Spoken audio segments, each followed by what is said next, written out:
Hello and welcome to the Superhero Hub. I'm Sam, I'm Matt. and today we're going to be doing, Doctor Who. yeah, the latest episode called The Pyramid at the End of the Earth. I think that's what it's called. Sounds about So, right. basically, I know, but this whole guitar shtick, I don't think we've really seen the guitar for like a while, but like, I'm not hot for it. I think it was in the first episode of the season, but yeah, it's his thing, I guess. I'm not a big fan of it either. It's kind of like his fez or whatever. You know what you're gonna do. I thought the opening of the episode was cool though, where they did the what happened last week and then mixed it with new footage. Well, yeah, yeah. So, would you like to explain what happens? No. So basically, there's a 5,000-year-old pyramid, and following on from last week with the whole monk people or whatever you want to call them. Initially, I thought they said mud people, but they say monk. I thought there was some cool little bits in there. So basically, there's a pyramid that turns up and it's 5,000 years old, but literally, it only just appeared like a couple of minutes ago. Um, so everyone's like losing their crud about it, and I think the Doctor Who gets like three people together. There's like a UN guy, the sub-president of the UN, because he appears and turns up in Bill's flat, and she's is like going to, oh, we need to go get the president because in certain situations we need like the president of the Yeah, earth. I love that. What? That seems like one of those like new like Stephen Moffat let's change history things. Like since when has he been president? Um, since I think his first season finale with Missy, I remember them being on a plane and it had the Brigadier's kid, and I think they like declared like emergency protocols and named him like the president of the earth. So yeah, Okay. and then I Well, think, this had an established reason for it. yeah, so you had him, then you had then you had a Russian guy, an American guy, The Chinese woman, right? yeah, and that was basically like a kind of war council. And like elsewhere, like in some medical facility, there's just like some guy, and he looks super hungover, and he's just doing his things. And I thought initially, I was like watching it, and I was thinking, I swear he typed that in wrong, because they kept flashing to a thing with like whatever, and then I swear he typed it in wrong. So yeah, they basically, I don't know, they're working with plants and they're like spraying them with stuff, and he's all like woozy, and he's like, oh, I'm gonna take a nap under my desk or whatever. And yeah, there's a woman there as well, and she kind of works with him, and she's like being quite nice to him. They're good pals. So yeah, so they kind of have a war council, and it's like the monks and that, and they decide, oh, let's just blow it up. You know what I mean? And Doctor Who's like, oh, okay then, which is interesting because normally it ain't like that. So yeah, they kind of get them together. They try and bomb it, and then like there's like weird flashes and like a weird tractor beam from the pyramid, and then the people get switched out for monks. And I was thinking what was happening was when they got blasted by the tractor beam, they actually turned into the monks. But now you just see them potter out the pyramid, and it's like, oh, they're okay. Um, and there's also like a submarine that pops up as well because they fired a missile at it. So it's interesting because they thought, oh, let's just get together collectively and muller it because it'll be a show of strength, like unity.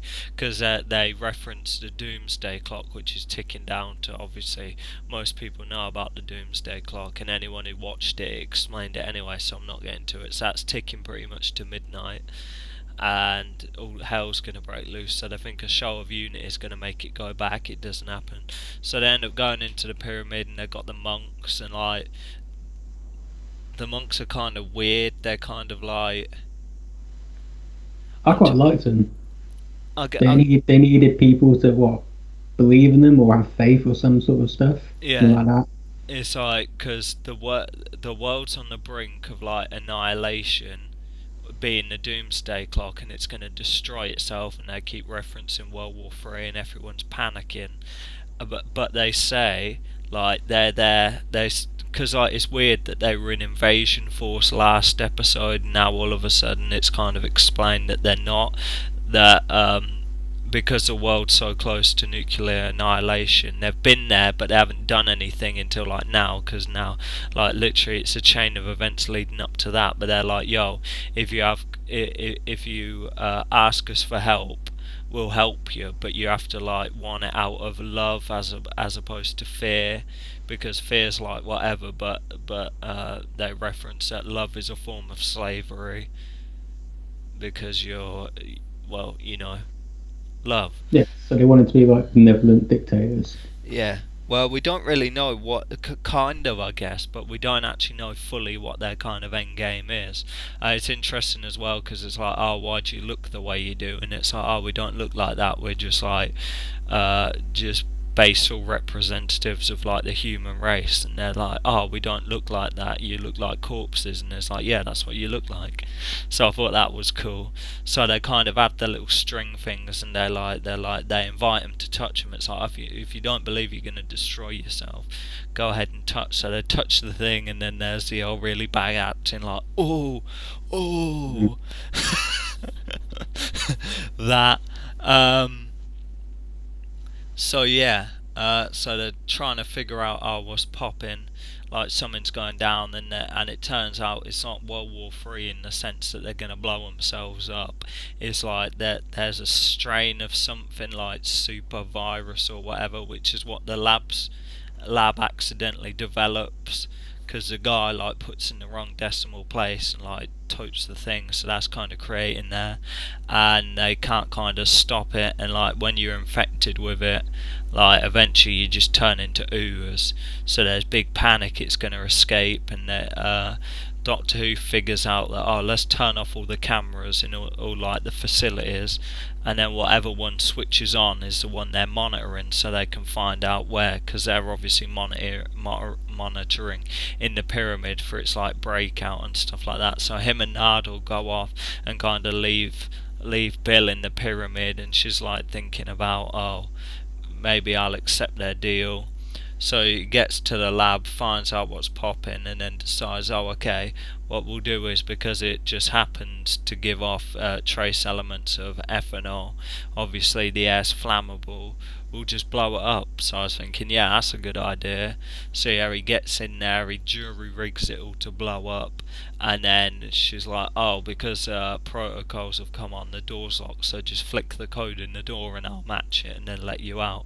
But it's like, yeah, Doctor Who's blind, so eventually he comes out and says it, and then Bill gets in all of a panic.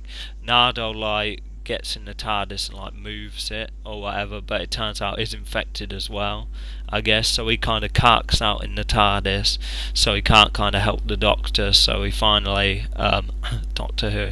So then, yeah, he eventually comes out and says he's blind, and then Bill Potts runs in there and it's just like, yo, you gotta give I'll accept your help or whatever, but give the Doctor his eyesight back. So then, yeah, they scan her or whatever, and it turns out she's all cool. He gets his eyesight back, flicks in the code, blows it up, and then, yeah, that's pretty much it, right? Yeah, I mean, so in the episode, those three soldiers, right? They got killed at some point, if I remember right, didn't they? I think so, yeah, because they were unworthy. That's right. They asked for help, but they're not for the right reasons. Right, and they turned on the Doctor, which I thought was interesting. They disagreed with him, but it's like with them though, it's like it's the same thing. I think I said it about the first episode of the latest season of Sherlock. It's like whenever these shows do soldiers, it always feels like people doing dress up. I didn't buy they were soldiers for a second. But also, where was Missy? I guess it wasn't ready to roll her out. But why? Like I get she's going to come back in the third part to save the day, but it's like, why have that big revelation at the end of the last episode and not bring it back in this one. Because they know it was whack. Yeah. They know themselves it was whack. I'm still pretty sure she ain't in there. I need to see her walk out, as I said. That'll be next week. So yeah, obviously now he's got his sight back. Yeah. So I was just thinking, allow it. You know what I mean? Just like make the deal real quick, and then just like blow their pyramid up. You know what I mean? Like double cross them, as it were. Yeah, the preview looked kind of like what was it? Turn Left. Remember that Donner episode? Mm. The world has changed. Yeah. Yeah, Bill looks all funny and stuff like that, and it's like no one's seen Doctor Who in like 6 months, except for like broadcasts and stuff like that, and it's just so all this will just get reversed. You know what I mean? It'll just be one of them things, except I guess he'll have Missy to help him. I thought there was some good things in there. The ideas were good. I weren't too bothered about Missy not being there. I'm interested to see what the consequences are. Obviously, like all the monks are like, as we saw in the preview, they're like, oh, they've always kind of been there, so they've properly changed all history, and they've got statues and stuff like that, and they're all buddy. So yeah, let's talk numbers. I'm going to give it a 7.5. I thought it was better than last week. I still didn't hit it quite right for me, but stronger. I think I'll give it a 7.5 as well, but I don't think it was as strong as last week. Okay. There were some good bits in there, but there was a couple things that I was just like, I don't know. I think I liked last week's episode more. Even though there wasn't no really dumb stuff in there, but I don't know. So yeah, I'm Sam. I'm Matt. And we'll see you in the next week for the next episode.